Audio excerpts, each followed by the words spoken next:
Donc il y a certaines personnes qui font le bien pour dominer, pour acheter la conscience, pour empocher la conscience d'autrui, c'est-à-dire pour emprisonner la dignité d'autrui. Je m'appelle Routinaki, je suis content de me retrouver face à vous pour une nouvelle vidéo. J'espère que vous allez bien. Moi de mon côté ça va, on rend grâce au Créateur.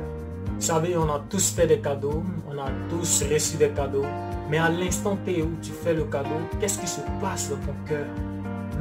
À l'instant T où tu fais le cadeau, qu'est-ce qui se passe dans ton cœur? That's the question. On va essayer de distinguer deux choses. Les deux choses, c'est quoi? Faire le bien et se servir du bien. Effectivement, il y a des gens qui se servent du bien au lieu de faire le bien. Et quand on commence à se servir du bien, là, on n'est plus en train de faire le bien quelque part. Ouais, un peu. Donc voilà, on peut prendre l'exemple de ce monsieur qui se met sur son balcon et qui commence à jeter les billets. Commence à jeter les billets en bas. Et qu'est-ce qui se passe? Les passants accourent pour avoir de l'argent, tu vois. Ça. Et là, c'est la bagarre qui commence. Hey, non, c'est mon billet. Hey, non, c'est pas à toi, c'est à moi. Hey, puis, tu vois, la rue se transforme en un ring. Est-ce que tu vois un peu? C'est hey, non, c'est... Puis le monsieur, lui, il est à l'aise, quoi, tu vois. Il est arrêté, puis voilà, il voit des gens en train de se bagarrer à cause de son argent. Et voilà, il fait ça pour se montrer important, pour impressionner, pour se vanter. Tu vois, ah, c'est à cause de mon argent qui se battent, ces gens-là. Puis voilà, ça, c'est faire le bien pour impressionner, faire le bien pour pouvoir se vanter, pour pouvoir montrer qu'on est important, pour voilà. Aussi, il y a des gens qui font le bien, mais par motivation extrinsèque. Ouais, ça veut dire que lui n'a pas envie de faire le bien. De façon intérieure, dans son cœur, il sait qu'il n'a pas envie de faire le bien, tu vois. Mais à cause de l'influence extérieure des situations, il va être amené à faire ce bien-là qu'il n'a pas envie de faire. Prends le cas du misogyne. Le misogyne, lui, il hait la femme. C'est-à-dire que si c'était lui seul, il n'allait pas avoir de femme sur la terre. Ouais, un peu, je me demande comment il allait faire pour être sur la terre, mais bon, en tout cas, c'est ça le misogyne. Et le monsieur dont je parle, lui, il est ultra misogyne. Vous voyez un peu.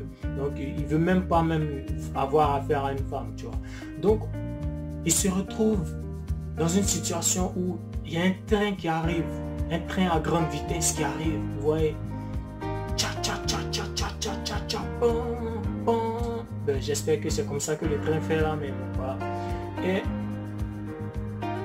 non loin, il y a une dame, une vieille dame qui est sourde et qui est aveugle. Ok, bon, pour être plus poli, qui a une déficience auditive et qui a une déficience visuelle. Donc, elle n'entend pas le bruit du train et elle ne voit pas, au fait. Et elle s'avance vers les rails.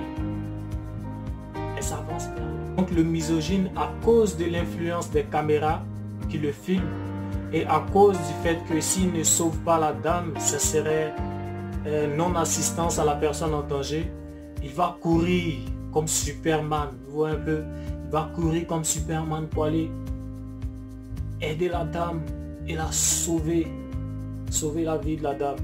Et voilà, il a sauvé la dame. Et tout le monde l'applaudit. Wow. Superman. Mais Superman sait en âme et conscience que lui, c'est un misogyne. Et que si ça ne tenait qu'à lui, il aurait tranquillement pris son téléphone portable et assisté à la mort de la dame. Comme beaucoup le font. Si vous voyez un peu. Et voilà. Et à cause de l'influence des gens, il allait sauver la dame quand même. Donc ça, c'est la motivation extrinsèque. Tu fais le bien à cause des autres, mais toi-même, tu n'as pas envie de faire. On arrive maintenant sur le bien pour dominer. Donc il y a certaines personnes qui font le bien pour dominer, pour acheter la conscience, pour empocher la conscience d'autrui. C'est-à-dire pour emprisonner la dignité d'autrui. Vous voyez un peu? Et c'est ça. Ça fait pitié, mais malheureusement, on assiste à ça aujourd'hui dans la société. Et puis voilà, ouais, c'est malheureux. Moi, je trouve ça malheureux, mais voilà. Donc le monsieur, il t'observe, il regarde, il voit que en fait, il te manque des vêtements ou il te manque de l'argent ou il te manque quelque chose.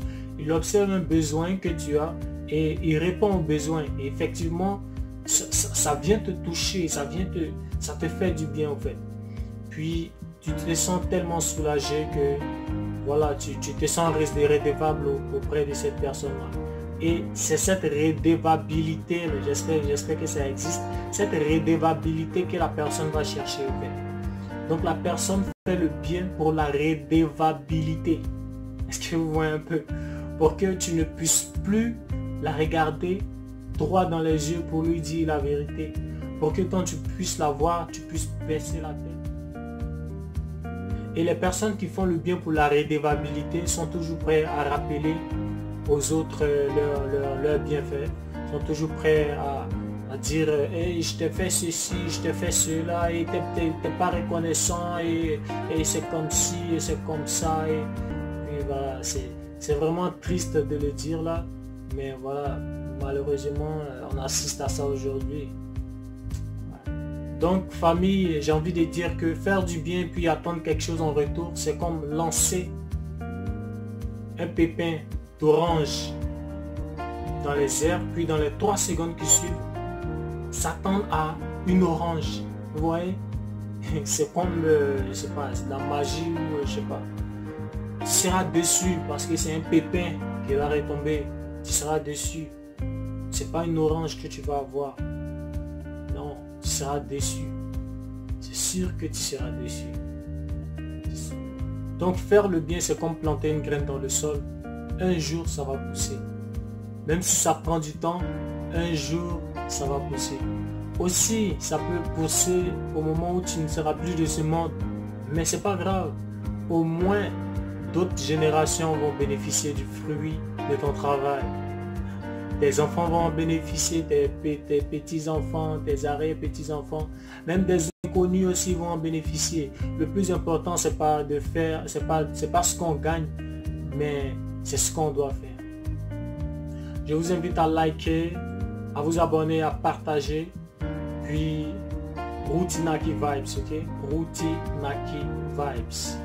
YouTube, Instagram, Facebook, et puis voilà, on est ensemble. Tous pour chacun, Dieu pour tous. Big up famille, je vous aime. I love you. Love, justice and peace.